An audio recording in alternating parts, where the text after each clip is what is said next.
Christy, this letter is to you at age 18, and it's been a real challenge for me to write.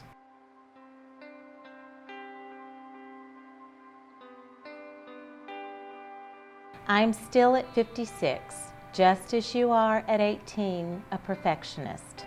So that's probably the best place to start. You've just graduated from high school and your heart already belongs to Daryl. Your future's already inextricably intertwined. In a year you will be engaged and in 2 years married.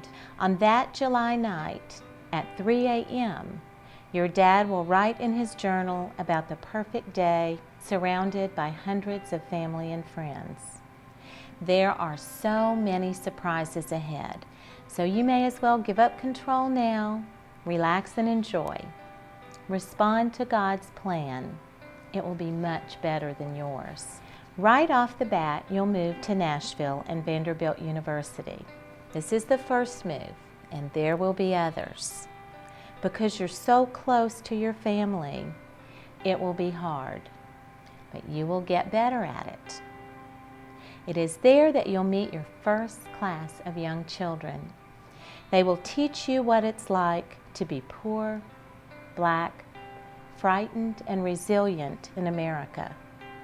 They will need you, and you will need them. And then you'll greet your own first child, a beautiful daughter, and you'll be a better mom because of those school children. When you take your baby to North Carolina, you'll wonder how you could possibly raise her well in such a remote and lonely place. But on a dark, rainy night, your neighbors will burst out of their homes to move you into your new home. They will give you new understandings of rural America. You will greet your second child, a precocious and precious son, and you'll be a better mom and teacher because of all they taught you.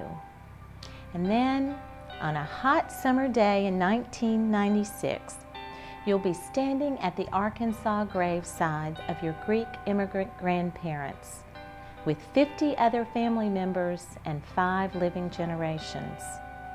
You'll wonder how you can possibly move your family again, this time to Southern California. But then again, if your courageous grandparents could start this family in a new world, surely you can have enough trust and faith to move one more time. Your dad will remind you that a full life is about playing the cards you're dealt as well as you can, not dealing the cards. And your children will later thank you for those amazing years. They'll come to appreciate the academic life, hard work, and the gifts of ethnic diversity. One will scare you to death by living and working in Kenya, and the other will start a successful business in Hawaii.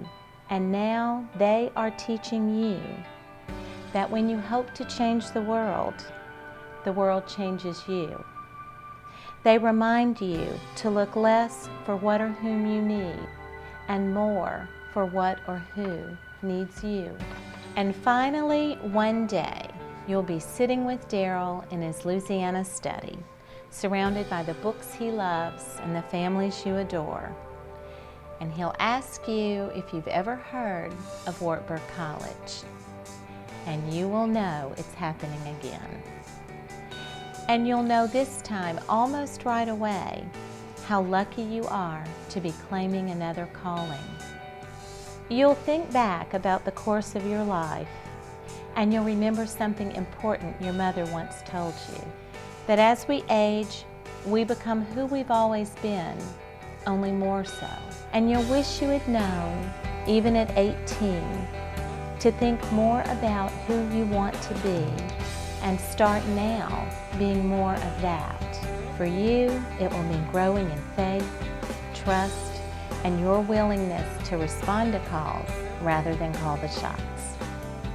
It will mean that your happiness is most likely to come in the difficult moments, after making the scary choices and doing the hard work. You'll need to remember that the things you would most like to change for the better have the greatest potential to change you for the better. That when you think you're giving the most, you're probably actually receiving the most. And that the life you've always imagined will be better than anything you could possibly have planned.